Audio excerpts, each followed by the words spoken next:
திருவருகை காலத்தில் பிதாசுதன் பரிசுத்த ஆவியின் பேராலே ஆமென்.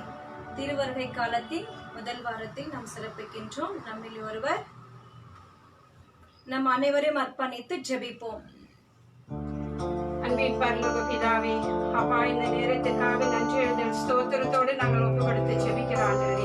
அப்பா, இந்த நேரத்தை எங்களுக்கு கொடுத்து ஆசீர்வதித்து ஒவ்வொருவரையும் பேர் சொல்லி அழைத்தவரையும் உங்களுக்கு நன்றி செலுத்துகிறோம். அப்பா, நீர் நல்லவர், சர்வ சிருஷ்டிதர், எஜமானராய் இருக்கிறார். அப்பா, இங்க வந்திருக்கும் நாங்கள் ஒவ்வொருவரையும் ஒப்பு கொடுத்து ஜெபிக்கிறோம். உங்களுடைய பாதப்படியில ஒப்பு கொடுக்கிறோம். ஆண்டவரே, நீர் எடுத்து எங்கள் ஒவ்வொருவரையும் பயன்படுத்த வேண்டும் என்று ஜெபிக்கிறோம். ஏசப்பா, வாலிப பிள்ளைகளை ஒப்பு கொடுக்கிறோம். ஆண்டவரே, ஞானத்திலும் அறிவித்திலும் வளரக்கூடிய ஆசீர்வாதத்தை கொடுங்க ராஜா. பரலோக தூதனை அனுப்ப ஆண்டவரே.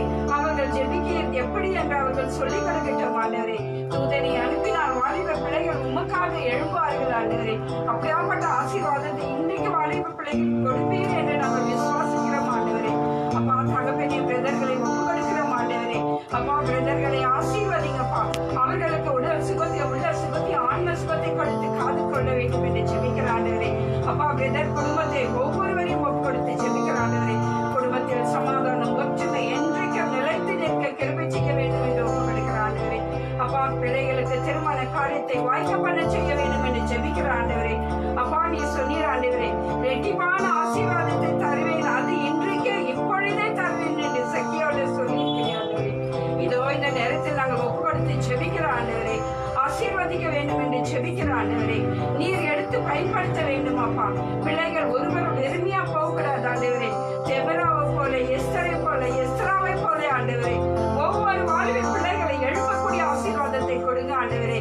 அதற்காக இந்த நேரத்தில் இதோ இதை அனைத்து உங்களுடைய பாதப்படியில் அர்ப்பணித்து ஒப்பு கொடுத்து ஜெபிக்கிற எங்கள் நல்ல பிதாவே, ஆமென். இயேசுவே, போற்றுகிறோம், புகழ்கிறோம், ஆராதிக்கிறோம், கொடான கொடி நன்றி செலுத்துகிறோம். நம் அனைவரும் உற்சாகத்தோடு ஆண்டவருடைய வருகையை நினைத்து இன்று இந்த நாளை ஆண்டவர் புதிதாக நமக்கு கொடுத்திருக்கிறார். புதிய நாளுக்குள் என்னை நடத்தும், புதிய கிருபையா என்னை நிரப்பும் என்று உற்சாகத்தோடு கைகளை தட்டி பாடுவோம்.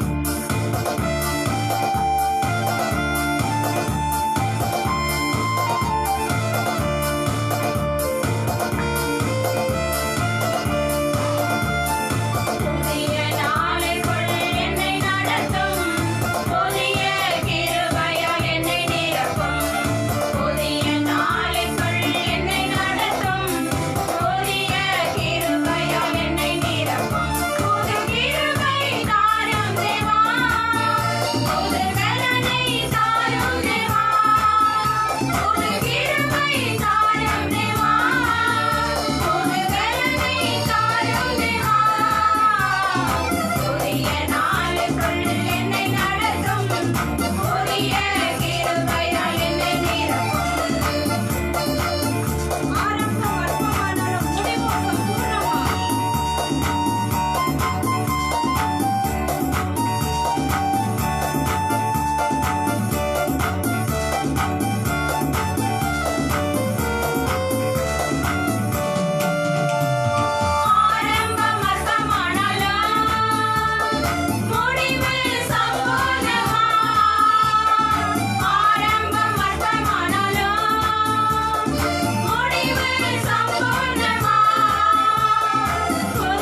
கொடுத்து செபிப்போம். நம் தேசம் முழுவதுமாக ஆண்டவர் ஆசீர்வதிக்க வேண்டும் என்று, நம் தேசத்தில் ஒரு எழுப்புதல் எழ வேண்டும் என்று, இந்த சுனாமி வருகின்றது அந்த தடுத்து நிறுத்த வேண்டும் என்று நம்மில் ஒருவர் அர்ப்பணித்து நம் தேசத்தின் தலைவர்களையும் அனைவரையும் நம் நாட்டில் யாரெல்லாம் பணியாற்றுகின்றார்களோ அவர் ஒவ்வொருவரையும் அர்ப்பணித்து செபிப்போம்.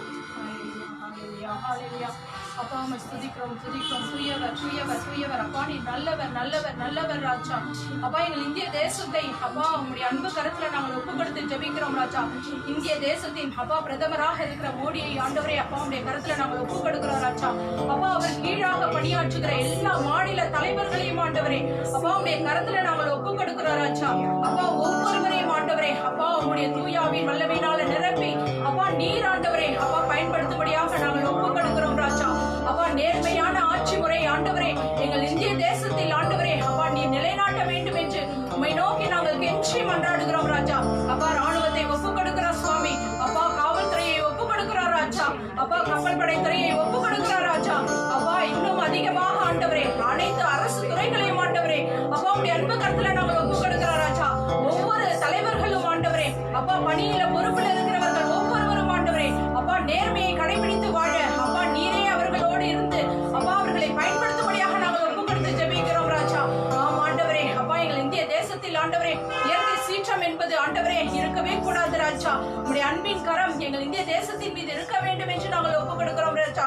அப்பா இதோ இயற்கை சீற்றத்தினால பாதிக்கப்பட்டு அப்பா புயலினால் தவிக்கின்ற பிள்ளைகளுக்கு ஆண்டவரே அப்பா இந்த அரசாங்க துறை கொடுக்கின்ற அப்பா நிதி உதவிகள் ஒவ்வொன்றும் ஆண்டவரே அப்பா சரியாக ஏழை எளிய மக்களுக்கு கொண்டு போய் சேர்க்க அப்பா நீர் ஆண்டவரே அதற்கேற்ற தலைவர்களை அப்பா நேர்மையோடு அவர்கள் ஏழை எளிய மக்களுக்கு அப்பா அவர்கள் கொண்டு சேர்க்க அப்பா அவர்கள் இருதயத்தோடு அப்பா நீர் பேசி அவர்களை வழி நடத்துங்க ராஜா. உடைய அன்பு கருத்துல அவர்களை எல்லாம் ஒப்பு கொடுத்து ஜெபிக்கிறோம் ராஜா. அப்பா இன்னும் ஆண்டவரே அரசு ஆஸ்பத்திரிகள் அப்பா இன்னும் ஆண்டவரே அப்பா அரசு பள்ளிகள் கல்லூரிகள் ஒவ்வொன்றையும் ஆண்டவரே அப்பா நாங்கள் ஒப்பு கொடுக்கிறோம் ராஜா. எல்லாவற்றிலும் ஆண்டவரே பணியாற்றுகிற பிள்ளைகள் ஒவ்வொருவரையும் ஆண்டவரே அப்பா உடைய நேர்மையினால் நடத்துங்க ராஜா. உங்களுடைய அன்பின் கரம் ஆண்டவரே எங்கள் இந்திய தேசத்தை சூழ்ந்து பாதுகாக்க வேண்டும் என்று ஒப்பு கொடுத்து ஜெபிக்கிறோம் ராஜா. அப்பா நீரே ஆண்டவரே அப்பா எங்கள் தேசத்தில் பஞ்சம் என்பதே இல்லாமல், பசி என்பதே இல்லாமல், அப்பா வறட்சி என்பதே இல்லாமல் ஆண்டவரே அப்பா நீர் செழிப்பை தரும்படியாக நாங்கள் ஒப்பு கொடுத்து ஜெபிக்கிறோம் ராஜா. அப்பா எங்கள் இந்திய தேசத்தை ஆசீர்வதிங்க, வழி நடத்துங்க. இயேசு கிறிஸ்துவின் நாமத்தினாலே நாங்கள் ஒப்பு கொடுத்து ஜெபிக்கிறோம் எங்கள் ஜீவனுள்ள நல்ல தந்தையே. ஆமென். இயேசுவே உம்மை போற்றுகின்றோம், உம்மை புகழ்கின்றோம், உம்மை ஆராதிக்கின்றோம், உம்மை நன்றி செலுத்துகின்றோம். மகிமை அடையும் இயேசு ராஜனே, மாறாத நல்ல மேய்ப்பனே என்று ஆண்டவரை போற்றி புகழ்ந்து நாம் பாடுவோம்.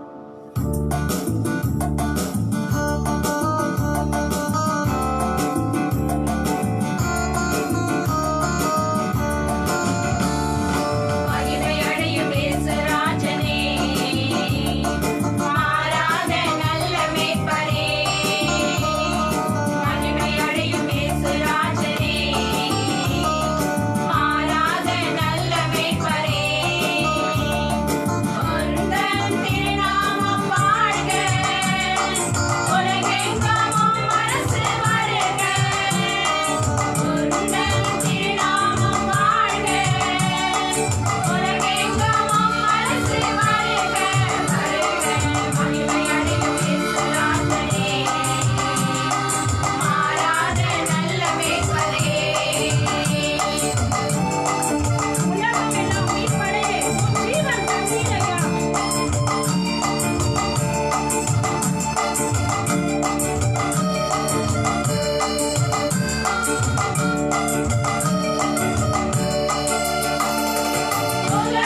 கொண்டிருக்கிறார்களோ அவர் அனைவரையும் ஆண்டவர் சந்திக்க வேண்டும் என்று அவர்கள் ஒவ்வொருவரும் ஆண்டவருக்கு சொந்தமாக வேண்டும் என்று நம்மிலே ஒருவர் அர்ப்பணித்து ஜெபிப்போம். நன்றி ஆண்டவரே, நன்றி இயேசுவே, நன்றி பிதாவே. அப்பா இந்த வேலையிலே ஆண்டவரே, அப்பா இந்த ஆன்லைன் வழியாக ஆண்டவரே, அப்பா இறை வார்த்தையை கேட்டு கொண்டிருக்கிற அந்த ஜெபத்துல கலந்து கொண்டிருக்கிற ஆண்டவரே, ஒவ்வொரு பிள்ளைகளையும் ஆண்டவரே, அப்பா உம்முடைய அன்பு கரத்துல ஒப்பு கொடுக்கிறோம் ராஜா. அப்பா நீர் ஆசீர்வதித்து வழிநடத்துங்க, பலப்படுத்துங்க ஆண்டவரே. ஒவ்வொரு நாளும் கண்ணின் மணி போல பாதுகாத்து வழிநடத்துவீராக ராஜா. அப்பா நீர் சொல்லிருக்கிறீர் ஆண்டவரே, அப்பா விழிப்பாயிருங்கள் என்று ஆண்டவரே. ஆம் ஆண்டவரே, ஒவ்வொரு நாளும் ஆண்டவரே விழிப்பாயிருந்து உம்முடைய பாதத்தில் அமர்ந்து உமக்கு கனி கொடுக்கிற பிள்ளைகளாக ஆண்டவரே ஒவ்வொருவரையும் நீர் வல்லமையா எடுத்து பயன்படுத்துவீராக ராஜா. அப்பா வாலிப தியானத்துக்காக ஜெபிக்கிறோம். வாலிப பிள்ளைகளை ஆண்டவரே, அப்பா கண்ணோக்கி பாரும் ஆண்டவரே. தீமைக்கும் தீயோனின் எண்ணங்களுக்கும் பிள்ளைகள் அடிமையாகாதபடி ஆண்டவரே உம்முடைய இறைவார்த்தையை கேட்டு அதை புரிந்து கொண்டு உமக்கு கனி கொடுக்கிற பிள்ளைகளாக அப்பா நீர் பயன்படுத்துங்க. அப்பா அவர்கள் எழும்பி உமக்காக பிரகாசிக்கிற ஆசீர்வாதத்தை தாங்க ராஜா. நீர் ஒருவரே அப்பா, நீர் காத்து வழிநடத்த வேண்டும் என்று இயேசு கிறிஸ்துவின் மூலம் ஜெபிக்கிறோம். ஜெபம் கேளும் அன்பு தகப்பனே. ஆமென். இயேசுவே உம்மை போற்றுகிறோம், உம்மை புகழ்கிறோம், உம்மை ஆராதிக்கிறோம், கொடான கொடி நன்றி செலுத்துகிறோம். அடுத்து நாம் உற்சாகத்தோடு தாகத்தோடு நாம் ஒவ்வொருவரும் காத்திருக்கின்றோம் என்று தாகத்தோடு காத்திருக்கேன் பேசும் இயேசுவே, பாசத்தோடு பேசும் உங்கள் வார்த்தை கேட்கவே என்று உற்சாகத்தோடு பாடுவோம்.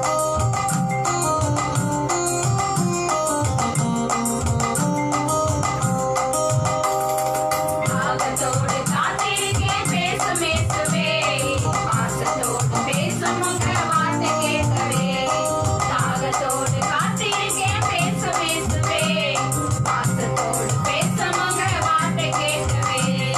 பேசும் இயேசுவே, என்னோட பேசுவே, பேசும் இயேசுவே,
பரலோக தந்தையே, அப்பா, இந்த நாளுக்காக உம்மை போற்றுகின்றோம், உம்மை புகழ்கின்றோம், உம்மை ஆராதிக்கின்றோம்.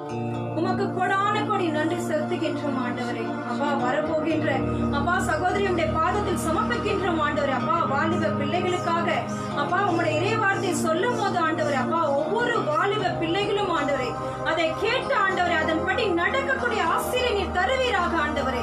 அப்பா, இன்று உம்முடைய வார்த்தைகள் அப்பா இங்க பறைசாற்றுகின்ற அனைத்தும் ஆண்டவரே ஒவ்வொரு பிள்ளைகள் உள்ளத்திலும் பதியமாறு செய்வீராக ஆண்டவரே. அப்பா, இதோ உம்முடைய வார்த்தைகள் மத்திய நற்செய்தி 24:14 சொல்லப்பட்டது போல உலகம் முழுவதுமாக நற்செய்தி அறிவிக்கப்படும், பின்பு முடிவிருக்கும் என்று சொன்னீர் ஆண்டவரே. உம்முடைய வார்த்தைகள் அகில உலகம் முழுவதுமாக சென்றடைய வேண்டும் என்று செபிக்கின்றோம் ஆண்டவரே.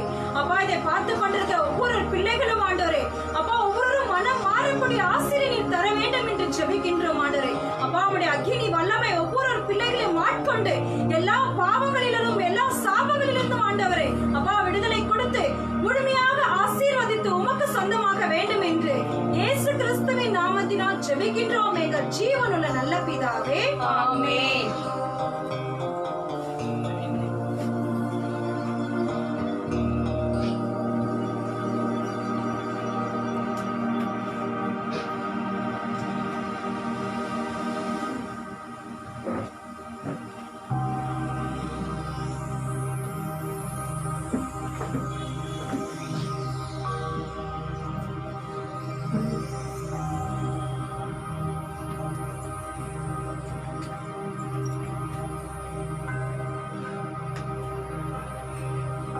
Praise the Lord. Hallelujah. இயேசுவுக்கே புகழ், இயேசுவுக்கே மகிமை. இந்த மாலைவேளையில் நாம் யாவரும் ஆண்டவரை போற்றி புகழ்ந்து ஆராதித்தோம். இப்பொழுது நாம் உன்னதமான இறைவாக்கை நாம் கேட்க போகிறோம். பிரியமான வாலிபர்களே, இப்பொழுது நாம் யாவரும் கண்களை மூடி நாம ஜெபிப்போமாக. ஆண்டவருடைய இறைவாக்கு நம் உள்ளத்துல வர வேண்டும் என்றால் நம்மளுடைய இருதயம் யாவற்றும் பரிசுத்தமாய் மாற வேண்டும். ஆகையால் இப்பொழுது நாம் யாவரும் கண்களை மூடி நாம் ஜெபம் செய்வோம். விண்ணையும் மண்ணையும் உண்டாக்கினவரே, இந்த மாலை வேளைக்காக உமக்கு நன்றி செலுத்துகிறோம் அப்பா.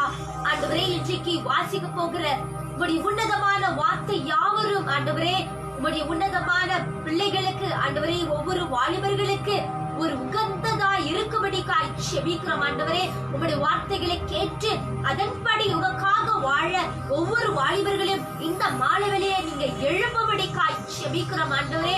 அப்பா, யாரெல்லாம் இதை ஆண்டவரே இந்த வியூவர்ஸாக ஆண்டவரே பார்த்து யாரெல்லாம் இதை கேட்டுக்கொண்டு இருக்கிறார்களோ ஒவ்வொருடைய அறைக்குள்ளும் இயேசு கிறிஸ்துவோடைய வல்லமை அவர்களை தொட்டு குணமாக்கி உம்முடைய உன்னதமான வார்த்தைகளை கேட்க பலனை தருவீராக ராஜா. நீரே தொடுக்கு முதல் முடிவரை இருந்து எங்களோடு ஆட்கொண்டு வழிநடத்தும். இது அனைவற்றும் இயேசு கிறிஸ்துவின் நாமத்திலாக செபிக்கிறோம் எங்கள் ஜீவனுள்ள நல்ல தகப்பனே, ஆமென், ஆமென். இப்பொழுது பிரியமான வாலிபர்களே, இன்றைக்கு நாம் தியானிக்க போகிற வெளியேற பெற்ற வார்த்தைகள் என்ன என்று பார்க்கும்போது how to serve God in the youth life, ஆண்டவருக்காக சேவை செய்வது எப்படி என்று இன்றைக்கு இந்த தலைப்புல நாம் ஆண்டவருடைய இறைவாக்கை தியானிக்க போகிறோம். ஆகையால் ஆண்டவரை சேவை செய்வது பல விதமான வழிகள் உண்டு.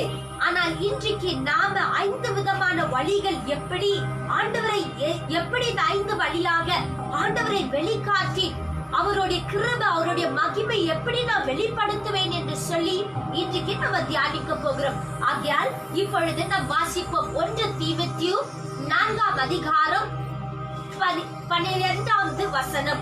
1 Timothy chapter 14 chapter 4 verse 12. 1 Timothy chapter 4 verse 12. Do not let anyone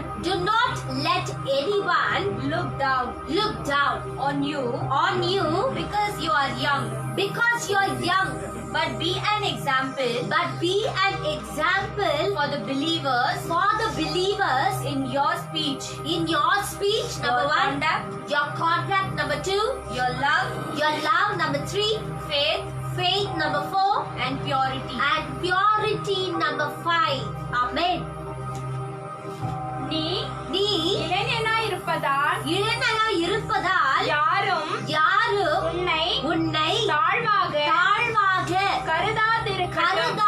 இருக்கட்டும். பேச்சு பேச்சு, நடத்தை நடத்தை அன்பு அன்பு நம்பிக்கை நம்பிக்கை தூய்மை தூய்மை ஆகியவற்றில் நீ விசுவாசிகளுக்கு முன்மாதிரியாய் விளங்கு நிகழ்ந்து விளங்கு. ஆமென். ஹalleluya. ஆகையால் இந்த உன்னதமான நேரத்தில் ஆண்டவர் 5 விதமான விஷயங்களை எப்படி நாம் ஆண்டவருக்கு 5 விதமாக நம்ம அவருக்கு சேவை செய்வோம் என்று இந்த வெளியேற பெற்ற வார்த்தையில அவர் சொல்லி இருக்கிறார். என்ன சொல்கிறார் என்று பார்க்கும்போது, இளைஞனே, நீ உன்னை நீயே உன்னுடைய நடத்தையாலும் உன்னுடைய பேச்சாலும் உன்னுடைய செயலாலும் நீ தவறு என்று நீ அடுத்தது உன்னை நினைக்காதவாறு நீங்க காத்து கொள்ளுங்க என்று அவர் சொல்கிறார். ஆகையால் ஒவ்வொருத்தரும் இளைஞா இருக்கிற நாம ஒவ்வொருத்தரையும் அவர்கள் தாழ்வாக நினைக்காதபடிக்கு நாம எப்படி உயர வேண்டும், எதை செய்தால் ஆண்டவருடைய நாமம் நம் வழியாக அது உயர்த்தப்படும் என்று பார்க்கும்போது, there are 5 ways you can serve God through this wonderful verse. ஆண்டவர் சொல்வது, நாம் ஆண்டவருக்கு முதலாக சேவை செய்வது நம்மளுடைய வார்த்தையால. ஆமென். ஹalleluya. நம்மளுடைய வார்த்தையால ஆண்டவரை நாம் சேவை செய்ய முடியும். எப்படி என்று பார்க்கும்போது, எபேசியர் 4ஆம் அதிகாரம் 26வது வசனத்தை நாம் வாசிப்போம். Ephesians chapter 4 verse 26. Ephesians chapter 4 verse 29. Do not use harmful words, Do not use harmful words, but only helpful words. but only helpful words. The kind that build up The kind that builds up and provide what is needed, and provide what is needed, so that what you say will do good to those who hear you. who hear you. Amen. Hallelujah. கெட்ட வார்த்தை எதுவும் கெட்ட வார்த்தை எதுவும் உங்கள் வாயினின்று வரக்கூடாது. கேட்போர் பயனடையும்படி தேவைக்கு ஏற்றவாறு அருள் வளர்ச்சிக்கேற்ற நல்ல வார்த்தைகளையே பேசுங்கள். ஹalleluya. இந்த உன்னதமான நேரத்தில் பாருங்க, முதல் சேவை நாம வாலிபர்களாக இருந்து ஆண்டவருக்கு செய்யக்கூடிய முதல் சேவை என்னவென்று பார்க்கும்போது, நம்மளோட நாவின் வார்த்தையாக ஆண்டவர் கெட்ட வார்த்தை யாவற்றும் நம்மளுடைய நாவிலிருந்து பொறுப்பட்டு வரக்கூடாது என்று ரொம்ப தெளிவாக வெளியேற பெற்ற உன்னதமான வார்த்தை நம்மளுக்கு எடுத்து கூறுவது. ஆகையால் பிரியமான வாலிபர்களே, நம்ம தெரியாமையோ இல்ல தெரிஞ்சும் நம் வாயிலிருந்து வருகிற வார்த்தை பிறருக்கு அது காயப்படுத்துகிற அளவுக்கு இருக்கும் என்றால் இன்றையிலிருந்து நாம் யாவரும் அதை மாற்றிக் கொள்ள வேண்டும். ஏனென்றால் முதல் சேவை நாம் ஆண்டவருக்கு சேவை செய்வது எப்படி என்றால், நம்மளுடைய நாவின் வார்த்தைகளை கட்டுப்படுத்தும் போது நல்லதையே பேசி ஆண்டவருடைய நாமத்தை போற்றுவதில் தான் நாம் ஊழியங்களை செய்ய முடியும். ஆண்டவருடைய இறை வார்த்தையை பேசி பிறருக்கு அன்பாய் இருக்க வேண்டும். ஆண்டவருடைய வெளியேற பெற்ற வார்த்தைகளை பேசி பிறருடைய காயங்களை தீர்க்கிறவர்களாக வாலிபர்களாய் நாம் எழும்ப வேண்டும். அதுதான் ஆண்டவர் இன்றைக்கு முதல் சேவை நம்மளுடைய வார்த்தையாக நாம செய்ய வேண்டும். நாம கெட்டவர்களாய் இருந்து கெட்ட வார்த்தைகளை பேசுவது என்ன சொல்கிறார் என்றால், நீங்க கிறிஸ்தவர்களாய் இருந்து பாருங்க, இந்த வாலிபர்கள் எவ்வளவு அசுத்தமாய் பேசுகிறாங்க என்று ஆண்டவருடைய நாமம் அங்க தூஷிக்கப்படும். ஆனால் ஒரு வாலிபனாய் இருந்து கிறிஸ்துவனாய் இருந்து ஆண்டவருடைய நாமத்தை வைத்து பிறருக்கு ஒரு சுகம் அளிக்கக்கூடிய இறை வார்த்தையை உரைக்கும் போது, அன்பான வார்த்தைகளை கஷ்டத்தோடு இருக்கிறவங்களை தேற்றும் போது அங்கு இயேசுடைய நாமம் மகிமைப்படும். அவர்கள் சொல்வார்கள், பாருங்க, இங்க ஒரு கிறிஸ்தவர்களாய் இருக்கிறாங்க, அதற்காகத்தான் ஆண்டவர் வார்த்தையை வைத்து இவர்களுடைய வார்த்தை சுகம் அளிக்குது. கஷ்டத்தோடு இருக்கிற எனக்கு இவங்களுடைய வார்த்தை எனக்கு ஒரு கிருபை தருது என்று அவர்கள் இயேசுடைய நாமத்தை போற்றுவார்கள். ஆகையால் பிரியமான வாலிபர்களே, நம்மளுடைய நாவின் வார்த்தை மிக மிக அவசியமாய் இருப்பது. ஏனென்றால் நம்ம நாவின் வார்த்தையால முதல் பாவம் நாம் செய்கிறோம். ஆகையால் நாம் யாவரும் முதல் சேவை எப்படி ஆண்டவருக்கு செய்வோம் என்றால், நாவின் வார்த்தை நன்மையாய் மாற வேண்டும். அப்பொழுது நாம் ஆண்டவருக்கு ஒரு முதல் சேவை செய்கிறோம். இரண்டாவது வழி ஆண்டவருக்கு நாம் எப்படி சேவை செய்வோம் என்று பார்க்கும்போது நம்மளுடைய நடத்தையின் வழியாக we serve the Lord by the conduct. Conduct is nothing but the behavior of each and every human being, the attitude you bring out in yourself. Amen. Hallelujah. ஆகையால் பிரியமான வாலிபர்களே, நாம் இரண்டாவது சேவை ஆண்டவருக்கு நம்ம செய்வோம் என்றால் நம்மளுடைய நடத்தை, நம்மளுடைய ஒழுக்கங்கள் யாவற்றும் அது ஆண்டவருக்கு பிரியமானதாய் இருக்க வேண்டும். அதற்காக இப்பொழுது நாம் யாவரும் எபேசியர் 6ஆம் அதிகாரம் 1-3 வரை நாம் வாசிப்போம். Ephesians chapter 1 verse 6, chapter 6 verse 1-3. Children, it is your Christian duty. It is your Christian duty to obey your parents. To obey your parents. For this is the right. For this is the right thing to do. Thing to do. Respect your father. Respect your father and mother. And mother. This is the first commandment. This is the first commandment that has a promise added. That has a promise added to this. So that all may go well. All may go well with you. With you. And you may live. And you may live a long time. A long time in the land. In the land. Hallelujah. பிள்ளைகளே, உங்கள் பெற்றோருக்கு கீழ்ப்படியுங்கள். ஆண்டவரின் அடியாருக்கு இதுவே ஏற்புடையது. உன் தந்தையையும் தாயையும் மதித்து நட என்பதே வாக்குறுதியை உள்ளடங்கிய முதலாவது கட்டளை. இதனால் நீ நலம் பெறுவாய். மண்ணுலகில் நீடூழி வாழ்வாய் என்பதே அவ்வாக்குறுதி. ஆமென். ஹல்லேலூயா. ஆகையால் பிரியமான வாலிபர்களே, இரண்டாவது சேவை நாம நம்மளுடைய நடத்தையால செய்வது எப்படி என்றால் ஒவ்வொருத்தருக்கும் மரியாதையை செலுத்தி நாம வாழ வேண்டும். ஒவ்வொருத்தருக்கும் என்று சொல்லும் போது முதலாக வரும்போது ஆண்டவருடைய வார்த்தைக்கு நாம் கீழ்ப்படிய வேண்டும். இரண்டாவது, பெற்றோராகிய கடவுள் இந்த உலகத்தில் நமக்கு கொடுத்திருக்க பெற்றோருக்கு நாம் கீழ்ப்படிய வேண்டும். அது ரொம்ப ஒரு முக்கியமான கட்டளை. ஆண்டவர் சொல்லி இருக்கிறது இது முக்கியமான கட்டளை என்று சொல்லி இருக்கிறார். ஆகையால் இன்றைக்கு வாலிபர்களே, பெற்றோர்கள் ஏதாவது நம்ம எடுத்து சொல்லி நம்ம செய்யாம தவறி இருக்கிறோம் என்றால் இன்றைக்கு நாம அதற்காக ஆண்டவர்கிட்ட மன்னிப்பு கேட்க வேண்டும். ஏனென்றால் இரண்டாவது சேவை நம்ம செய்வோம் என்றால் நம்மளுடைய நடத்தையால பெற்றோர்களை நாம மதிக்காத போகும்போது நம்ம ஆண்டவருக்கே அவப்பெயரை வாங்கி கொடுக்கிறவர்களாய் இருக்கிறோம். ஏனென்றால் பெற்றோர்கள் சிறு வயதிலிருந்தே ஆண்டவருடைய இறை ஞானத்தை கொடுத்தனால் நம்மை வளர்க்கிறார்கள். ஆனால் நாம பெரியவர்களாய் ஆய் நிற்கும் போது, வாலிபராய் ஆய் இருக்கும் போது நம்மளுடைய சொந்த செயலால அவர்களை எதிர்த்து நிற்காதபடிக்கு அவர்களுடைய வார்த்தைக்கு கீழ்ப்படிந்து நடக்க வேண்டும். ஆண்டவர் சொல்வது இப்படி, நாம பெற்றோர்களுக்கு கீழ்ப்படிந்து நடக்கும் போது நம்மளுடைய ஆயுள் எப்படி இருக்கும் என்றால் நீண்ட ஆயுளை ஆண்டவர் கொடுத்து நம்ம செய்கிற செயல் எல்லாத்தையும் அவர் ஆசீர்வதித்து வழி நடத்துகிறவராய் இருக்கிறார். ஆகையால் பிரியமான வாலிபர்களே, பெற்றோர்கள் ஜெபம் செய்ய என்று சொல்லும் போது எவ்வளவு தடவைத்தாமா ஜெபிக்கிறது. பெற்றோர்கள் பைபிளை எடுத்து வாசி பிள்ளைகளே என்று சொல்லும் போது எவ்வளவு தடவைத்தான் நான் ஜெபிக்க வேண்டும், எவ்வளவு தடவைத்தான் நான் வேதத்தை வாசிக்க வேண்டும் என்று சொல்லி நம்ம கஷ்டப்படுவோம்.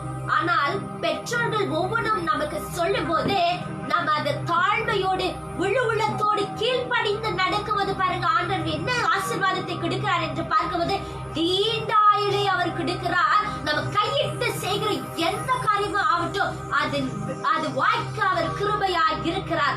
ஆகையால் இரண்டாவது சேவை நம்ம செய்யணும் என்னவென்று பார்க்கும்போது நம்மளுடைய நடத்தைகளை மாற்ற வேண்டும். பிறருக்கு காயப்படுத்துற அளவுக்கு நாம அசிங்கமாக நடத்தாதபடிக்கு நம்மை நாம் காத்து கொள்ள வேண்டும். இது ஆண்டவர் சொல்வது இரண்டாவது சேவை. மூன்றாவது சேவை ஆண்டவருக்கு நாம் எப்படி செய்வோம் என்று பார்க்கும்போது பிறரை அன்பு செய்யும் போது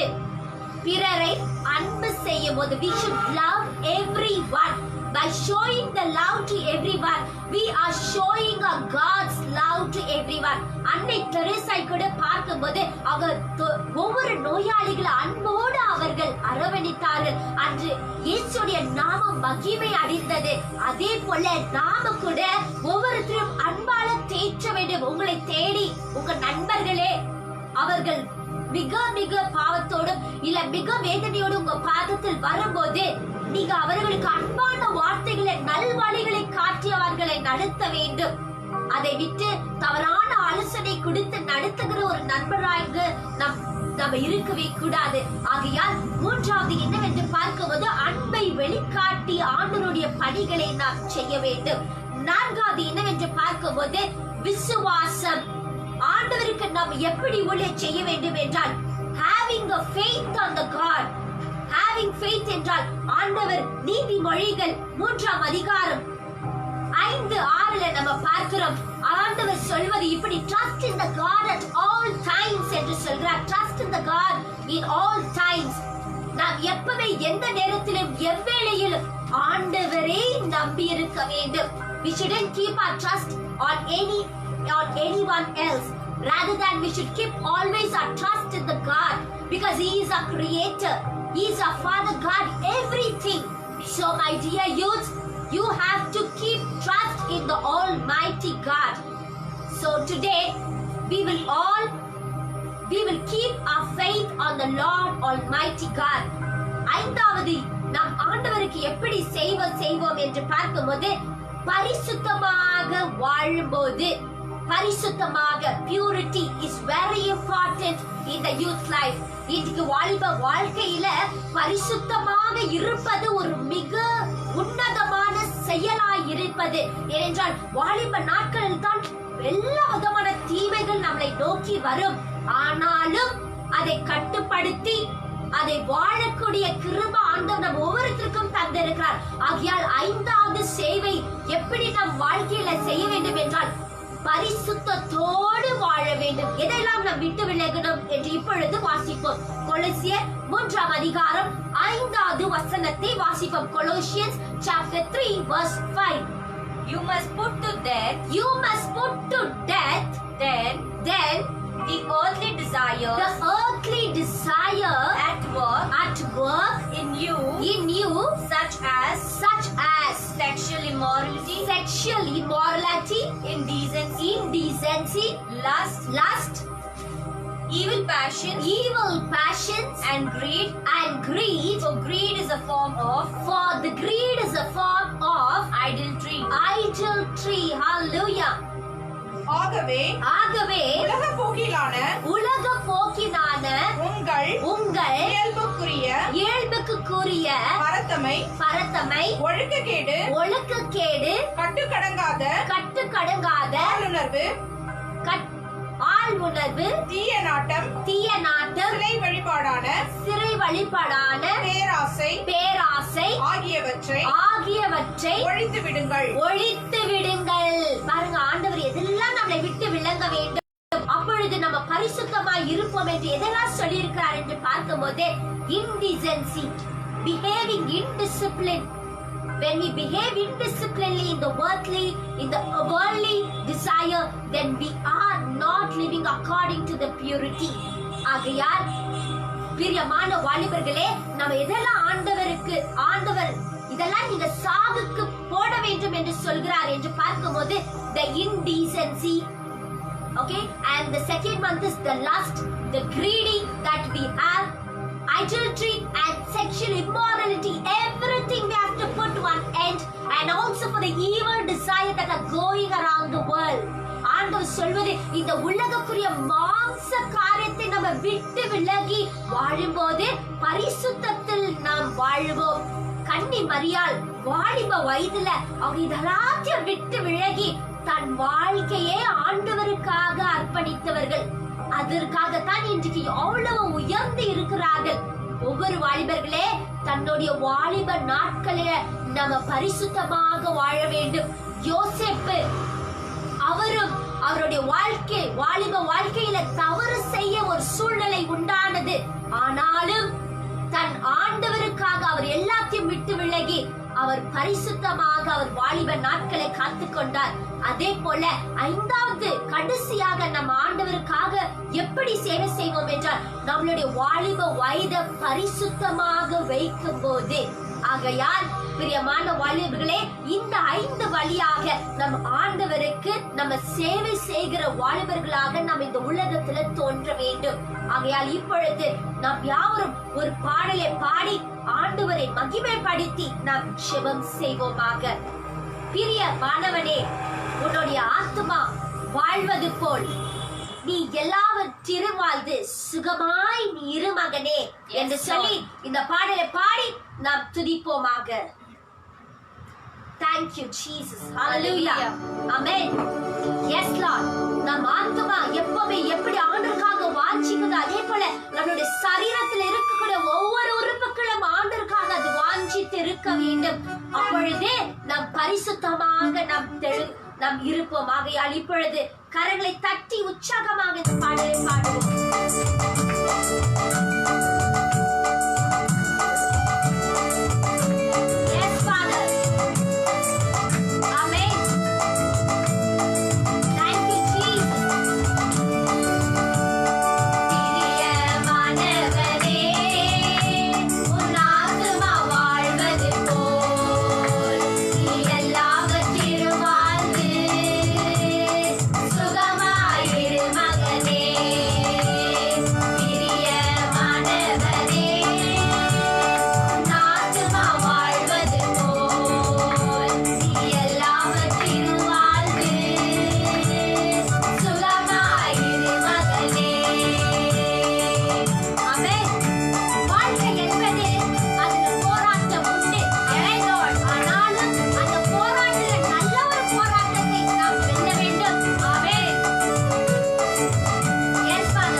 நம்மளுடைய ஒவ்வொரு உறுப்புகளையும் ஆண்டவருக்காக வாஞ்சித்து வாழ்வது, நெருங்கி வர பாவத்தை கூட தள்ளிவிட்டு ஓடுகிற கிருபை ஆண்டவர் நம் ஒவ்வொருத்தருக்கும் தருவார். ஆகையால் இப்பொழுது நாம் யாரும் கண்களை மூடி நாம் ஜெபம் செய்வோமாக. விண்ணையும் மண்ணையும் உண்டாக்கின உன்னதமான ஆண்டவரே, உம்மை நாங்க போற்றுகிறோம், புகழ்கிறோம், ஆராதிக்கிறோம், உமக்கு நன்றி செலுத்துகிறோம் அப்பா. ஆண்டவரே, இந்த மாலை வேளையில் நீங்க விசேஷமாக 5 வழியாக எப்படி ஆண்டவருக்கு சேவை செய்வது எப்படி என்று எங்களுக்கு தெளிவுபடுத்த நம்முடைய கிருபைக்காக உமக்கு நன்றி ஆண்டவரே. அப்பா, எங்க நாவின் வார்த்தையாக, எங்களுடைய ஒவ்வொரு செயலாக, எங்களுடைய விசுவாசத்துல, எங்களுடைய அன்புல ஆண்டவரே, எங்களுடைய ஒவ்வொரு பியூரிட்டியிலும் உம்மை வெளிப்படுத்த கிருபை தருவீராக ராஜா. ஒவ்வொரு வாலிபர்களை நீ தொட்டு ஆசீர்வதிக்க, ஒவ்வொரு வாலிபருடைய வாழ்க்கையில இந்த ஒவ்வொரு பரிசுத்தமும் அவர்கள் மேல் நிறைவாய் இறங்கும்படிக்காய் ஜெபிக்கிறேன். யாரெல்லாம் என்னுடைய நாவல் வார்த்தை ஆசீர்வதிங்க ஆண்டவரே. இனிமே தவறானது பேசாதபடிக்கு, பொய்யின் வார்த்தைகளை பேசாதபடிக்கு என்னை பரிசுத்தமாய் மாற்றுங்க என்று ஒப்பு கொடுத்து ஜெபிக்கக்கூடிய ஒவ்வொரு வாலிபரையும் இந்த நேரத்தில் தொட்டு நீங்க பலப்படுத்தி மாற்றுவீராக ராஜா. உங்களுடைய வெளியேறப்பட்ட கிருபை அக்கினி ஆண்டவரே ஒவ்வொரு வாலிபர்களை தொடும்படிக்காய் ஜெபிக்கிற எல்லா தீவிலிருந்தும் விலக்கி அவர்களை உங்களுடைய பணியில நீர் வழி நடத்தும்படிக்காய் ஜெபிக்கிறோம். இது அனைவற்றும் எங்க இயேசு கிறிஸ்துவின் நாமத்திலாக ஜெபிக்கிறோம் எங்க ஜீவனுள்ள எங்க அன்பு தகப்பனே. ஆமென், ஆமென். இப்பொழுது நாம் யாவரும் உன்னதமான இறைவாக்கை நாம் இப்பொழுது கேட்போமாக.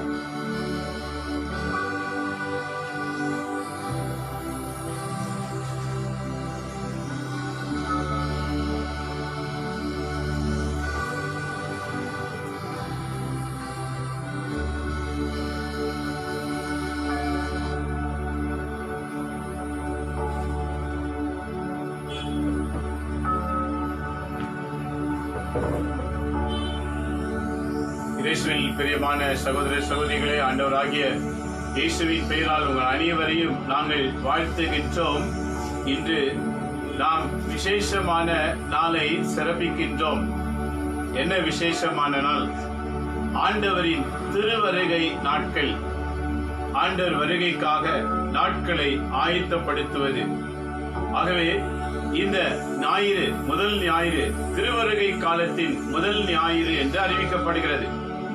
இன்றிலிருந்து 4 வாரங்கள் விசேஷமான நாளாக சிறப்பிக்கப்படும். 4 வாரம் கழிந்து 4 ஞாயிற்றுக்கிழமை கழிந்து 25ஆம் நாள் ஆண்டவர் இயேசுவின் பிறப்பு விழாவை சிறப்பிக்கின்ற நாளாக அமைகின்றன. ஆக இன்று முதல் 4 வாரங்களும் 4 தலைப்பிலே சிறப்பு வழிபாடுகள் நடத்தப்பெறும். அந்த 4 தலைப்பில சிறப்பு வழிபாட்டின் வழிமுறைதான் இங்க இருக்கிறதான கேண்டல்களை பார்க்கின்றோம். இங்க இருக்கிற 5 கேண்டல்களுக்கும் விசேஷமான கருத்துக்கள் உண்டு. முதலில இன்றைக்கு 29வது ஞாயிறு, அதாவது நவம்பர் 29ஆம் தேதி முதல் ஞாயிறு. இன்று இந்த ஞாயிறுக்கு என்ன முதல் கேண்டல் என்ன சொல்லுகிறது என்று பார்க்கும்போது நம்பிக்கை, ஹோப் என்று சொல்லுகிறது. இந்த ஹோப் என்ற நம்பிக்கையை யார் வழியாக தொடங்கினார் என்று பார்க்கும்போது இறைவாக்கினர்களுக்காக அந்த முதல் கேண்டல் ஆனது சமர்ப்பிக்கப்படுகிறது. இறைவாக்கினர் கேண்டல் என்று அறிவிக்கப்படுகின்றன. முதலிலே இந்த வாரம், இன்று திருவருகை காலத்தின் இன்று தலைப்பு என்னவென்றால் நம்பிக்கை. நம்பிக்கைக்காக மெழுகுத்திரியானது ஏற்றப்படும். அதனுடைய மெழுகுத்திரிக்கு பெயர் என்ன என்றால் இறைவாக்கினர் கேண்டல் என்று அறிவிக்கப்படுகிறது. அடுத்த வாரம், 2வது வாரத்திலே என்று பார்க்கும்போது லவ், அன்பு என்று சொல்லுகிறது. அன்பு என்ற வார்த்தையின் பொருள் என்ன என்று பார்க்கும்போது ஆண்டவர் இயேசு பிறப்பதற்காக இந்த அன்பு என்ற கேண்டலுக்கு என்ன பெயர் வைத்தார்கள் என்று பார்க்கும்போது இயேசு பெத்லகேம் பிறக்கும்படி யோசேப்பு கன்னிமரியாளை பெத்லகேமுக்கு அழைத்து சென்றார். ஆக இந்த 2வது அடுத்த கேண்டல் எதை சொல்லுகிறது என்றால் பெத்லகேம் கேண்டல் என்று அறிவிக்கப்படுகிறது. இயேசு பெத்லகேமிலே பிறந்தார். ஆக பெத்லகேம் கேண்டல் என்று அறிவிக்கப்படுகின்றன. 2. 3வது வாரம் நாம் பார்க்கின்றோம். வேறு கலரிலே 3வது வாரம் இருக்கிறது. இதற்கு பெயர் என்ன என்றால் மகிழ்ச்சி, ஜாய் என்று அர்த்தம். இதற்கு என்ன பெயர் வைத்திருக்கிறார்கள்? ஆட்டு மந்தையர்களின் கேண்டல் என்று சொல்லப்படுகிறது. ஆட்டு மந்தையினர்கள் ஆடுகளை வைத்திருக்கும் போது அவர்களுக்கு ஒரு மகிழ்ச்சி உண்டானது. அவர்களுக்கு ஒரு பெரும் மகிழ்ச்சி உண்டானது. ஆக 3வது ஞாயிற்றுக்கிழமை என்று இந்த மெழுகுத்திரிக்கு மகிழ்ச்சி ஞாயிறு என்று அழைக்கப்படுகிறது. ஆட்டியர்கள் இயேசு பிறந்த செய்தி கேட்டவுடனே மகிழ்ச்சிக்குள்ளாக மாறினார்கள். 4வது கேண்டில், கடைசி வாரம் 4வது மெழுகுத்திரி எதை காட்டுகிறது என்று நீங்க பார்த்தீங்கன்னா, இந்த 4வது கேண்டில் எது என்று பார்க்கும்போது மிக அழகாக நமக்கு சொல்லி காட்டுகிறது. விவிலியத்துல நாம் வாசிக்கும் போது இந்த கேண்டலுக்கு ஏஞ்சல் என்ற பெயர் வைக்கப்படுகிறது. அதாவது பீஸ், சமாதானம் என்று சொல்லுகிறது. ஏஞ்சல் விண்ணிலிருந்து இறங்கி ஆட்சியர்களை சந்தித்த உடனே உங்களுக்கு சமாதானம் உண்டாவதாக. ஆக 4வது வாரத்திலே மெழுகுத்திரி ஏற்றும் போது அந்த மெழுகுத்திரிக்கு என்ன பெயர் என்று சொன்னால் ஏஞ்சல் கேண்டல் என்பது பொருள். அப்படி என்றால் உங்களுக்கு சமாதானம் உண்டாவதாக என்ற செய்தி கொண்டு வந்த ஏஞ்சல் வானதூதருக்கு 4வது மெழுகுத்திரி அர்ப்பணிக்கப்படுகிறது. அதன் பிறகு மத்தியிலே பார்க்கிறோம் ஒரு வெண்மையான மெழுகுத்திரி. இது எதை காட்டுகிறது? இயேசு உனக்காக எனக்காக விண்ணுலகை விட்டு மண்ணுலகிலே ஒரு சாதாரண ஏழை குடிசையிலே பிறந்தார். அவர் எப்படிப்பட்டவர்?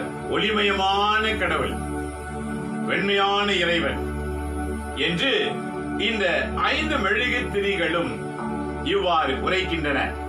ஆக இன்றைக்கு நம்பிக்கை என்ற மெழுகுத்திரியை நாம் இப்போது ஒளியேற்ற போகிறோம். நம்பிக்கை என்ற மெழுகுத்திரியை நாம் ஒளியேற்றி நம்பிக்கை ஊட்டுகிற இறைவனை நாம் இப்போது வரவேற்போமாக. ஆண்டவரின் ஆவியானவர் நம்பிக்கை என்ற மெழுகுத்திரியை நமக்குள்ளே உருவாக்குகின்றார். ஒளியின் வழியாக நம்பிக்கையை உருவாக்குகின்றார்.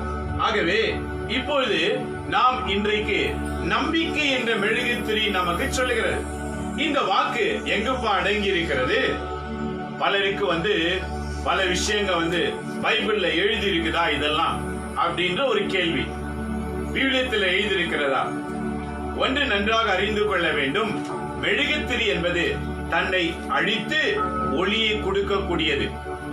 தன்னை அழிக்கும் போது அது எதை அழிக்கிறது? இருளை அழிக்கின்றது. ஆக இருளை அழிக்கக்கூடிய திறன் இறைவன் ஒருவருக்கே உண்டு. ஆக இறைவன் ஒளியாய் இருக்கின்றார் என்பதை இந்த 5 மெழுகுத்திரிகளும் ஒளியின் வழியாக நமக்கு வெளிப்படுத்துகின்றன. ஆக எவன் ஒருவன், அதாவது எந்த கிறிஸ்தவன் தன்னை அழித்து ஒளியை வெளிப்படுத்துகிறானோ அவன் இந்த மெழுகுத்திரிக்கு சமமாய் இருப்பான் என்று சொல்லுகின்றன. சரி, பிறகு இன்னொரு கேள்வி கேட்கலாம். நம்பிக்கை என்று சொல்லுகிறீர்கள், அது தினந்தோறும் வரக்கூடியதுதான். அன்பு என்று சொல்லுகிறீர்கள், அது தினந்தோறும் வரக்கூடியது. அது என்ன பிரிச்சு சொல்லணும்? அதற்கும் விவிலியத்துல விளக்கம் இருக்கின்றது. அப்போஸ்தலனாகிய பவுல் ரோமருக்கு எழுதும் போது 15ஆம் அதிகாரத்திலே 12-13 வாக்குகளை வாசிக்கின்றோம். ரோமரின் புத்தகம் அப்போஸ்தலனாகிய Pavul, Roman chapter 15 verses 12 and 13 வாசிக்க நாம் கேட்போமாக. இன்னும் ஈசாயின் குலக்கொழுந்து ஒருவர் வரப்போகின்றார். மக்கள் இனங்களை ஆளும் தலைவராக அவர் தோன்றுவார். மக்கள் இனங்களை ஆளும் தலைவராக அவர் தோன்றுவார். இன்றைக்கு கிறிஸ்தவர்களை மட்டுமல்ல, உலகில் இருக்கிற அனைத்து மக்களையும் ஆளுகின்ற ஒரே ஒருவர் அவர் இயேசு ஆண்டவர். எந்த வகையில் ஆளுவார்? அவருடைய ஆளுகையின் தலைப்புகள் என்ன? இன்னைக்கு ஒவ்வொரு தலைவர்களும் பூமியில வரும்போது நான் இதை செய்வேன், நான் அதை செய்வேன், இதை செய்வேன் என்று சொல்லுகிறதை கேட்கலாம். ஆனால் நடந்ததா என்றால் அது ஒரு கேள்வியாக தான் இருக்கும். இன்னைக்கு பூமியிலே பல தலைவர்கள் எழும்புகிறார்கள்.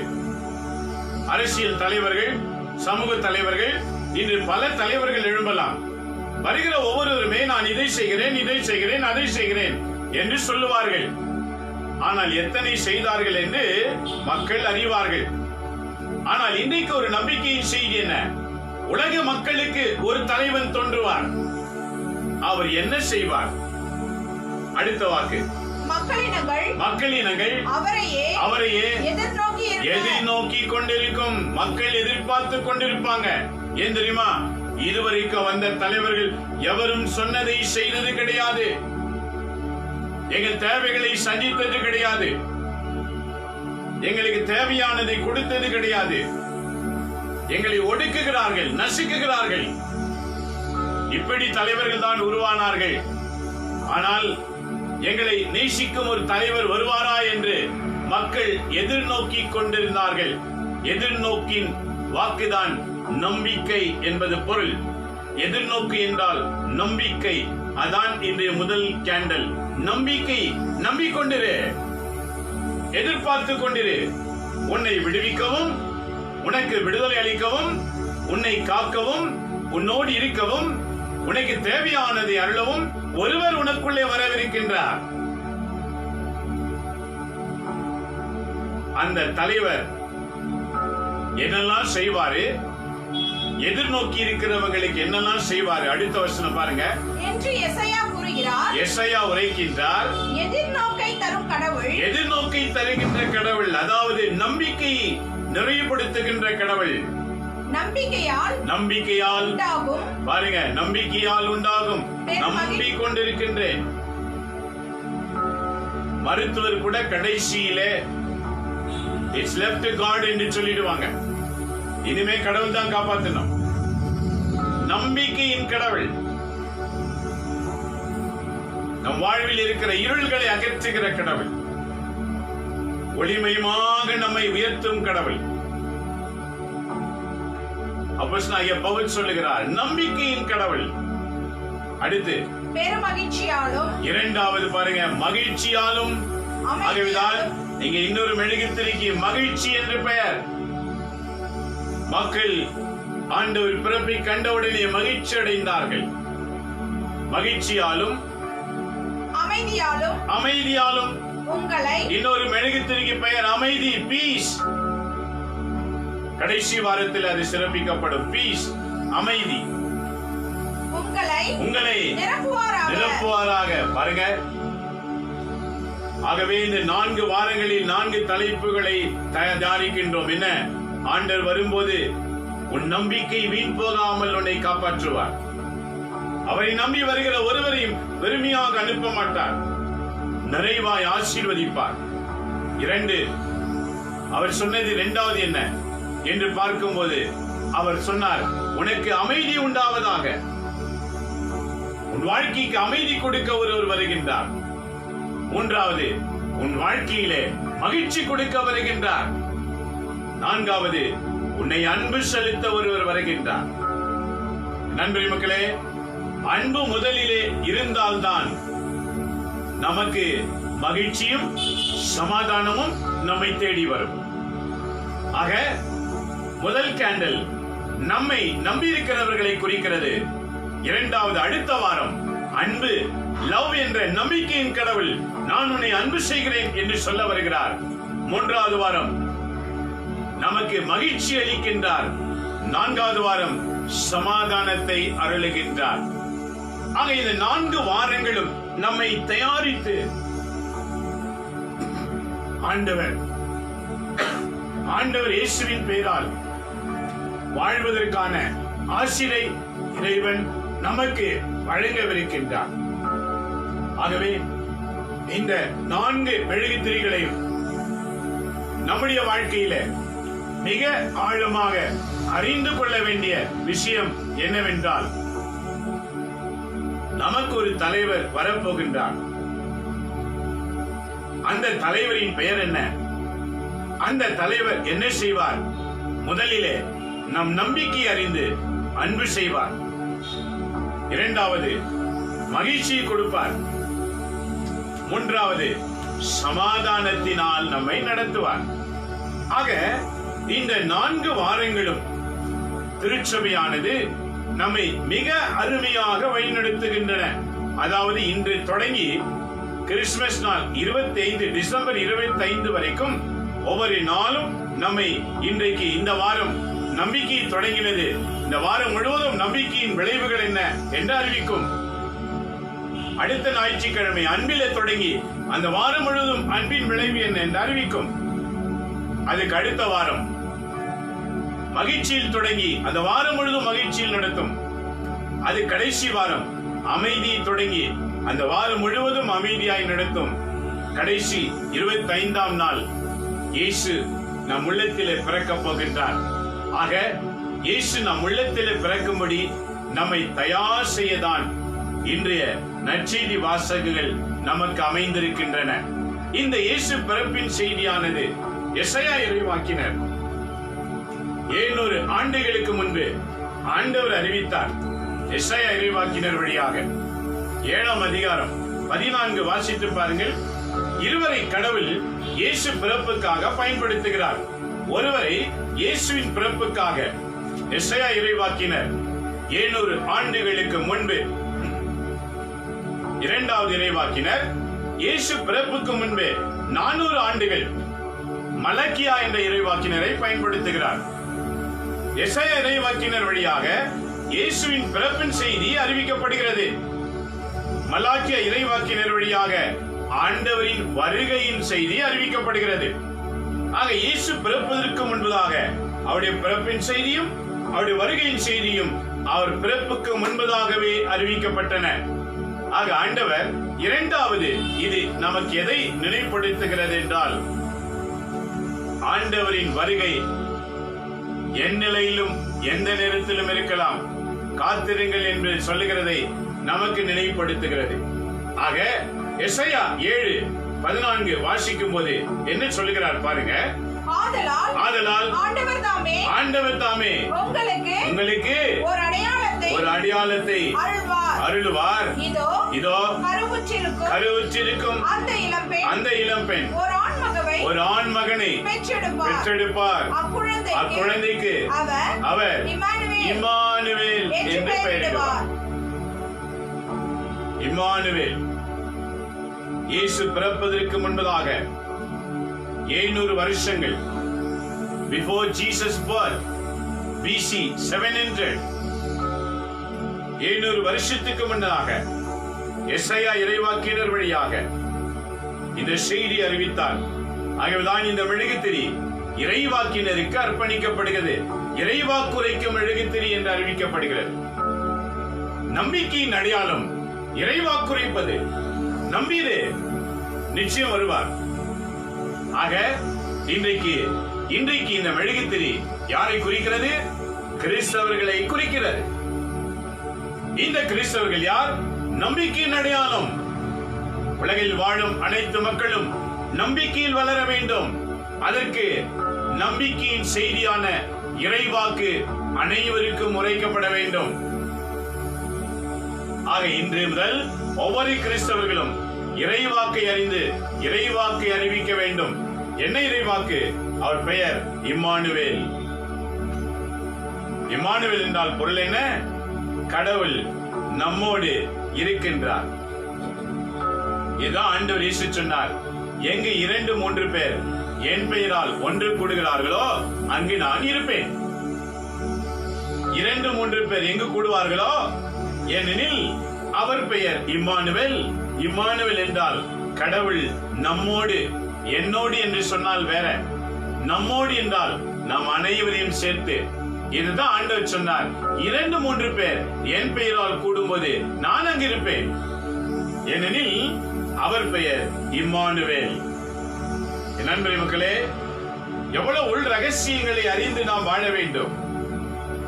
நாம் சாதாரண கிறிஸ்தவர்களாக ஏதோ 4 கலர்ல 3 கலர்ல கேண்டில் வச்சிருக்காங்க, ஏதோ வச்சிருக்காங்க, நாம கூட வைக்குவோம் அப்படின்னு ஒரு நோக்கத்தில் அல்ல. ஒவ்வொரு மெழுகுத்திரிகளுக்கும் ஒவ்வொரு பெயர் உண்டு. அந்த ஒவ்வொரு மெழுகுத்திரிகளும் இயேசு பிறப்பின் செய்தி அறிவிக்கின்றது. ஒரு மெழுகுத்திரி இறைவாக்கினர் என்று அழைக்கப்படுகிறது. இன்னொரு மெழுகுத்திரி பெத்லெஹேம் என்ற ஊரை அழைக்கிறது. அது பயணம் என்று சொல்லுகின்றன. இயேசுவை நோக்கி பயணம் செய்வது. இன்னொரு மெழுகுத்திரி மகிழ்ச்சி என்று அழைக்கப்படுகிறது. அது யாருக்கு? மக்களுக்கு நாம் மகிழ்ச்சியை கொடுக்க வந்திருக்கிறோம் என்பது பொருள். இன்னொரு மெழுகுத்திரி அமைதி என்று அழைக்கிறது. அமைதி யார்? தூதர்களை, வானு தூதர்களை குறிக்கிறது. இந்த அமைதி செய்தியும் கொண்டு வந்தாங்க. அப்ப இன்றைக்கு கிறிஸ்தவர்கள் இந்த 4 வகையில உலக மக்களுக்கு வெளிப்படும்படி ஆண்டவர் நம்மை அழைக்கின்றார். இன்றைக்கு இறைவாக்கினர் யார்? அவர்களும் கிறிஸ்தவர்கள் தான். இன்று கிறிஸ்துவை நோக்கி பயணம் செய்யக்கூடியவர்கள் யார்? இயேசு பிறப்புக்காக தூய யோசேப்பும் தூய கன்னிமரியாலும் பிறப்புக்காக பயணம் செய்தார்கள். இடம் விட்டு இடம் போனார்கள். ஆக இயேசு பிறப்புக்கு வருகைக்கு பயணம் செய்கிறவர்கள்.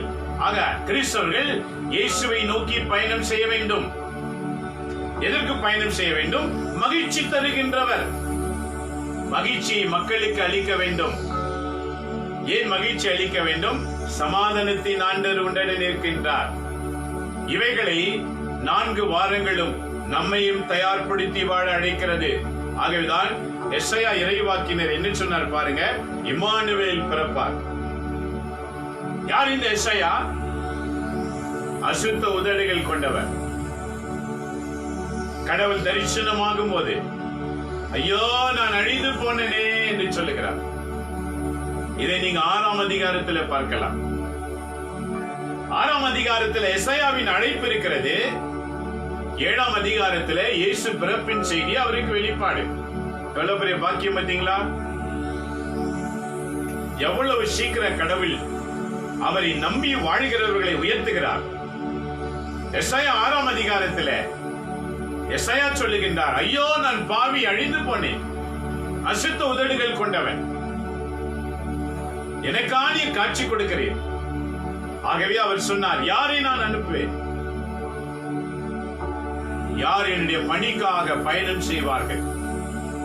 நண்பரே மக்களே, ஆனால் எசையா அடுத்து சொன்ன வாக்கு என்ன? அடியேன் என்னை அனுப்பும், நான் பயணம் செய்கின்றேன். நண்பரே மக்களே, ஆகவே அந்த எசையா கொடுத்த அந்த வாக்கு மூலத்தின் மூலமாக 7வது அதிகாரத்தில் இயேசுவின் பிறப்பின் செய்தி அவருக்கு வெளிப்படுத்தப்படுகிறது. ஒரு கன்னிப்பெண் ஒரு குழந்தை ஈன்றெடுப்பார்.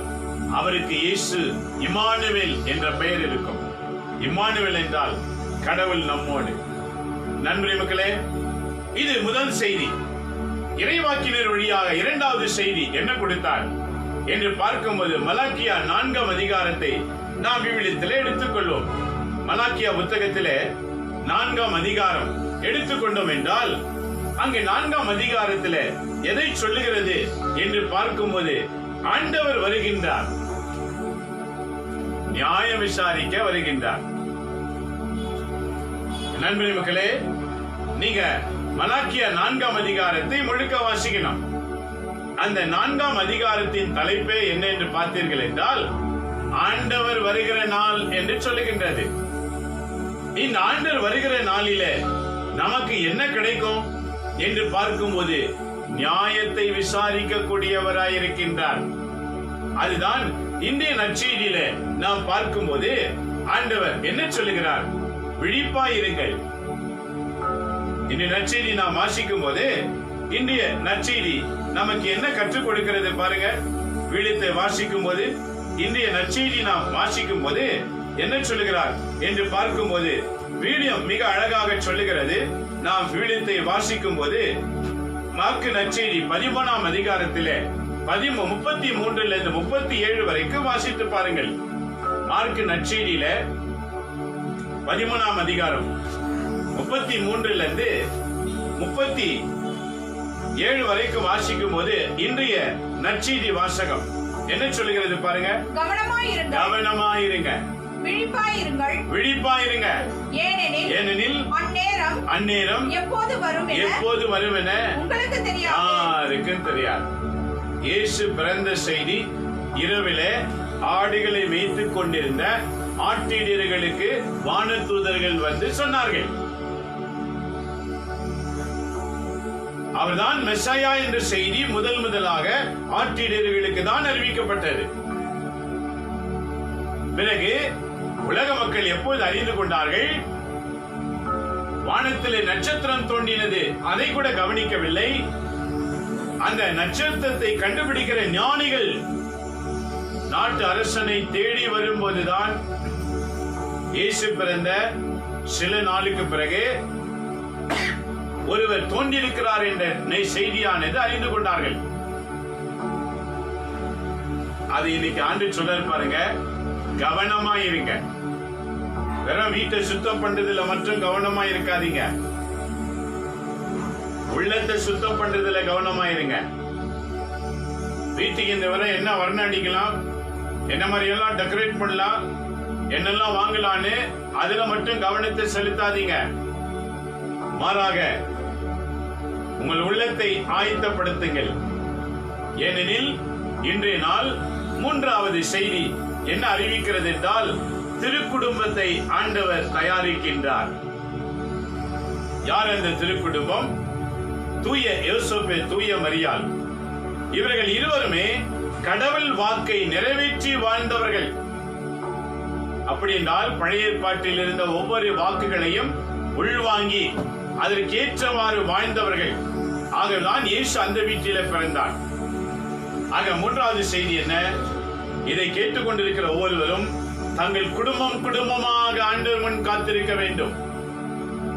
குடும்பமாக ஆண்டவருக்கு முன்பாக காத்திருக்க வேண்டும். அமைதியாக அல்ல, இறைவாக்கை தியானித்து இறைவாக்கை கேட்டு அதற்கேற்றவாறு தன்னை தயார்படுத்த வேண்டும். இதுதான் திருவருகையின் காலத்தின் அடையாளம். ஆகவே ஆண்டவர் சொல்றாரு பாருங்க, கவனமாயிருங்க. ஏன் கவனமாயிருங்க? அடுத்த வாக்கு வாசிக்கும் போது, நெடும் பயணம் செல்லவிருக்கும் ஒருவர் தன் வீட்டை விட்டு வெளியேறும் போது அந்த பணியாளர் ஒவ்வொருவரையும் அவரவர் பணிக்கு பொறுப்பாளராய் விழிப்பாயிருக்கும்படி வாயில் காவலுக்கு கட்டளையிடுவார். நல்லா கவனிச்சுக்கங்க. நெடும் பயணம் செய்கிற ஒருவர் நியமிக்கப்பட்டவர்களுக்கு பணிகளை கொடுத்து நன்றாக பணி செய்யுங்க என்று சொல்லி அவர் சென்றிருக்கிறார். ஆகவே அது காவலாளிக்கு அர்ப்பணிக்கப்பட்டது. இது எதை குறிக்கிறது? நெடும் பயணம் சென்றிருக்கிறவர் யார்? அவர்தான் ஆண்டவராகிய இயேசு. விண்ணேற்றம் அடைந்திருக்கின்றார். விண்ணேற்றம் அடைந்த இயேசு திரும்பவும் வருவார். நெடும் பயணம் செய்திருக்கின்றார். அவர் திரும்பவும் வருவதற்கு முன்னதாக இந்த ஒரு பணியை தொடரும்படி கிறிஸ்தவர்களை உருவாக்கினார். ஆண்டவர் இயேசு விண்ணேற்றம் அடையும் போது அங்கிருந்தவர்களை பார்த்து சொன்னார், நீங்க சென்று காத்திருங்கள். 10 நாள் கழித்து தூய ஆவி உங்க மேல வந்திறங்கும். அப்போது நீங்க சாட்சிகளாயிருப்பீங்க. அப்ப தூய ஆவி இறங்கும் போது 120 கிறிஸ்தவர்கள் இருந்தார்கள். 120 பேர். அவங்கதான் முதல் கிறிஸ்தவர்கள். அந்த கிறிஸ்தவர்கள் பணி செய்ய தொடங்கினார்கள். இன்றைக்கு உலகம் முழுவதும் நிரம்பி இருக்கிறது. ஆக இன்றைய வாசகம் நமக்கு என்ன உரைக்கிறது? நீண்ட பயணம் செய்தவர் திரும்ப வரப்போகின்றார். எதற்காக? கணக்கு விசாரணை செய்வதற்காக. எப்போது வருவார், எந்த தேதியில் வருவார் தெரியாது. அதான் இன்றைக்கு நற்செய்தி சொல்லுது பாருங்க. அடுத்த வாக்கு வாசிக்கிறோம்.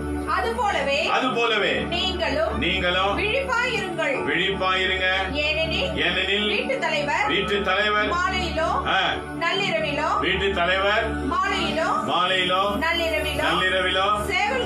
சேவல் கூவும் அதிகாலையிலோ அல்லது காலையிலோ எப்போது வருவார் என உங்களுக்கு தெரியாது. 4 ஜாமங்களை சொல்லுகின்றார். முதல் ஜாமம் மாலை, 2ஆம் ஜாமம் இரவு, 3ஆம் ஜாமம் சேவல் கூவும், 4ஆம் ஜாமம் காலை 6 மணி. எப்போது வருவார் என்று தெரியாது. ஆண்டவர் இயேசு எப்போது வருவார் என்று தெரியாது.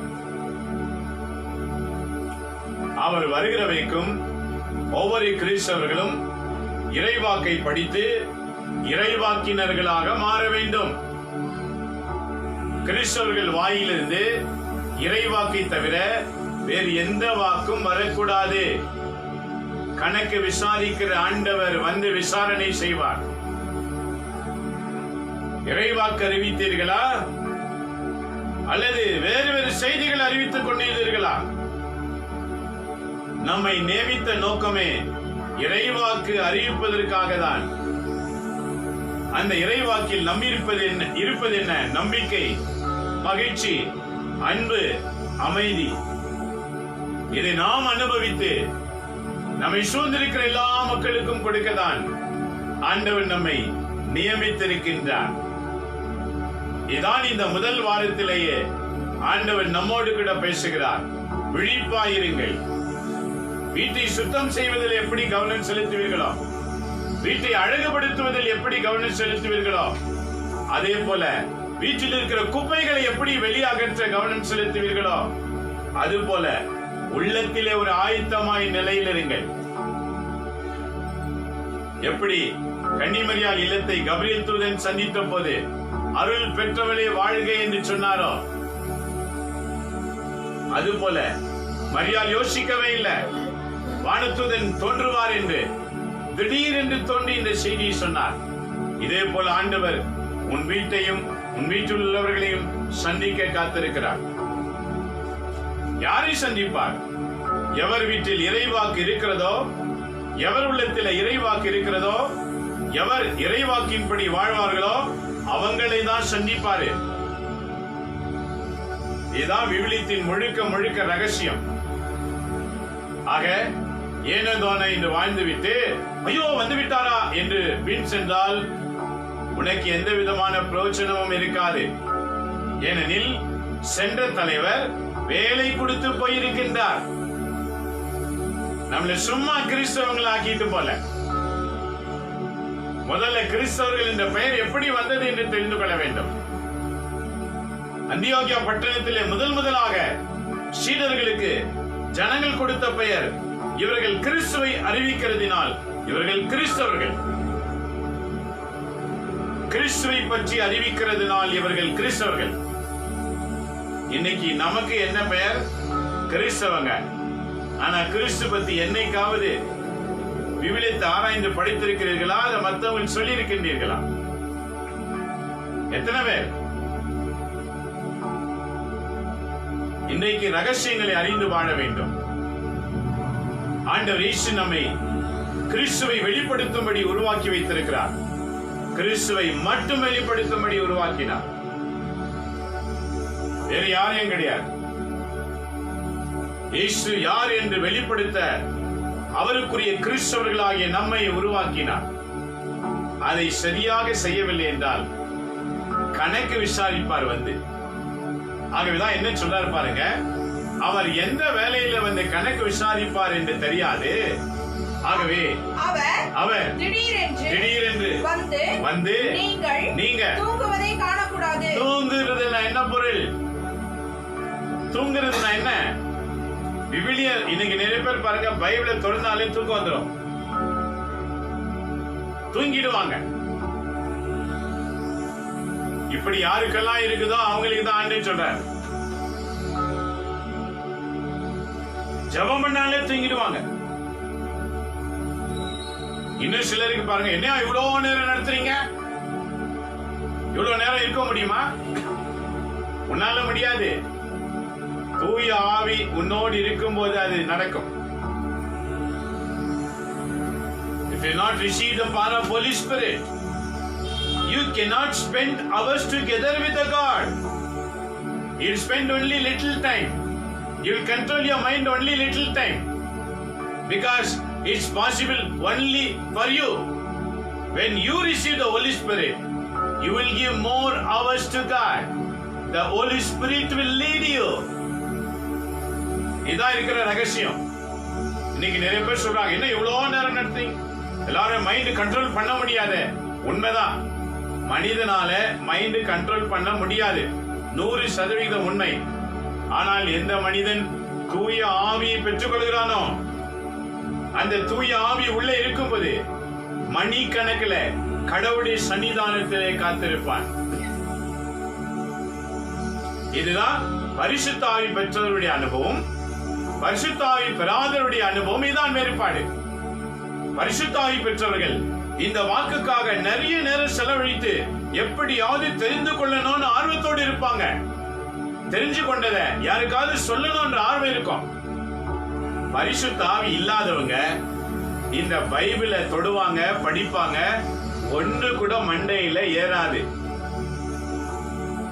உங்களை ஏமாத்திக்காதீங்க. எனக்குள்ள பரிசுத்தாவி இருக்கிறாரு, ஏமாத்திக்காதீங்க, உங்களை நீங்களே ஏமாத்திக்காதீங்க. பரிசுத்தாவி உள்ளே இருந்தால் பைபிளை படிக்க வைத்து அதில் உள்ளிருக்கிற ரகசியங்களை புரிய வைத்து மற்றவர்களுக்கும் சொல்லுகிற அந்த அதிகாரத்தை கொடுப்பார். இதுதான் கிறிஸ்தவர்களின் வேலை. ஆண்டவர் வந்து என் பெயரை மகிமைப்படுத்தினாயா, எனக்கு சாட்சியாய் வாழ்ந்தாயா என்று கணக்கு விசாரிப்பார். உலகுக்கு அமைதி கொடுக்க வேண்டும் என்று சொன்னனே, நீ அமைதியை குலைத்தாயா அல்லது அமைதியை கொடுத்தாயா என்று கேட்பார். உலகுக்கு சமாதானம் கொடுக்க வேண்டும் என்று சொன்னனே, உலகுக்கு மகிழ்ச்சி கொடுக்க வேண்டும் என்று சொன்னனே, உன்னுடைய மகிழ்ச்சியும் கெடுத்து மற்றவர்களையும் கெடுத்துக் கொண்டிருக்கிறாயா என்று கேட்பார். இதுதான் ஆண்டவர் கேட்கிற கணக்கு. என் நண்பரே மக்களே, இந்த நாளிலிருந்து ஒரு நல்ல மனமாற்றம் அடைவோம். ஒரு சாதாரண மெழுகுத்திரி மனிதனால் படைத்தது, மனித ஞானத்தினால் படைக்கப்பட்டது. மனித ஞானத்தினால் படைக்கப்பட்ட இந்த மெழுகுத்திரியை தன்னையே அழித்துக் கொண்டு இருளை அகற்றி ஒளி கொடுக்கிறது என்று சொன்னால், உன்னையும் என்னையும் உன்னதமான கடவுள் படைத்தாரே, சாதாரணமாகவா? அவருடைய சாயலில் படைத்தார். மனிதர்கள் அனைவரும் கடவுளின் சாயல். சாதாரண மனிதனால் படைக்கப்பட்ட இந்த மெழுகுத்திரியே இப்படி செயலாற்றுகிறது என்றால், கடவுளால் உண்டாக்கப்பட்ட நாம் எப்படி செயலாற்ற வேண்டும்? ஆகவே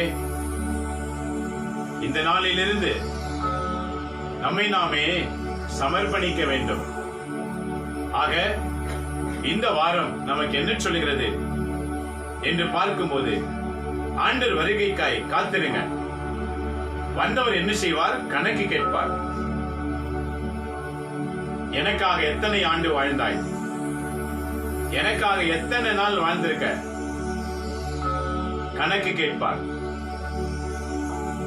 ஆகவே தூங்கிடாதே என்று சொல்லுகிறார். ஆகவே நற்செய்தி தொடர்ச்சி என்ன சொல்லுகிறது பாருங்க.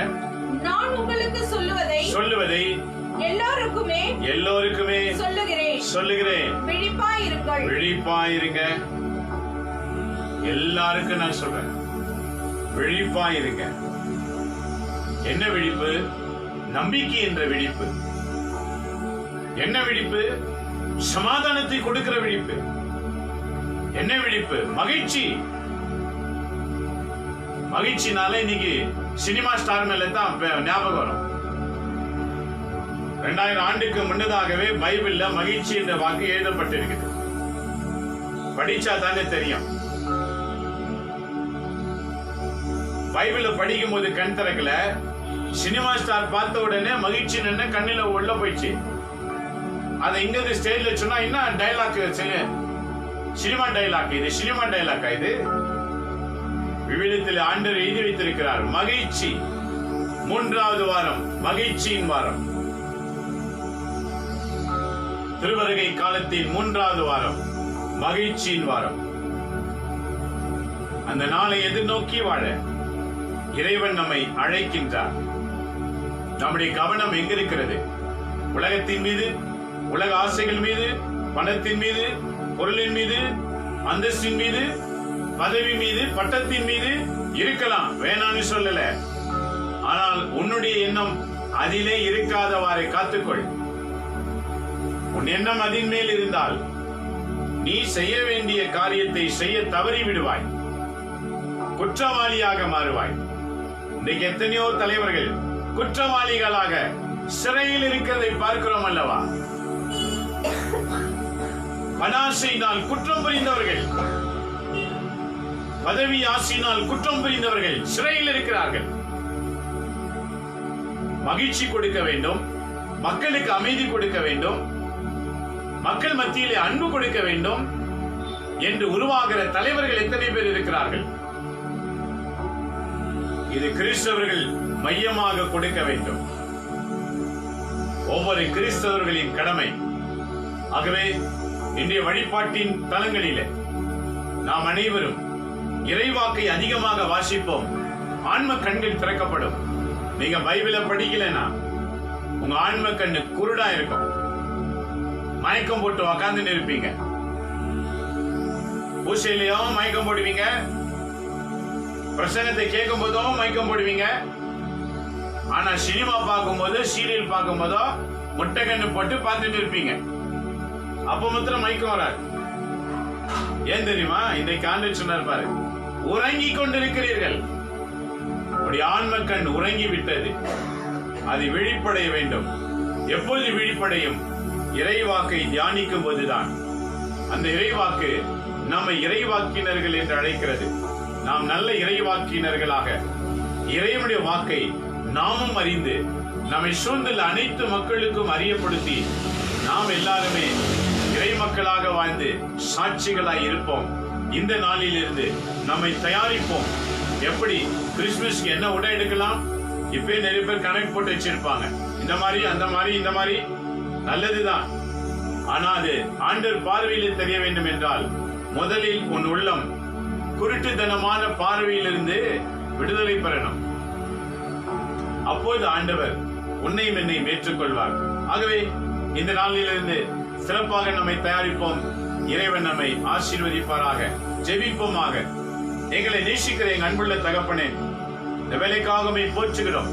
இந்த மாலை நேரத்தில் எங்களோடு இணைந்து நீண்ட நேரமாய் காத்திருக்கிற உமது பிள்ளைகளை ஆசீர்வதிப்பீராக.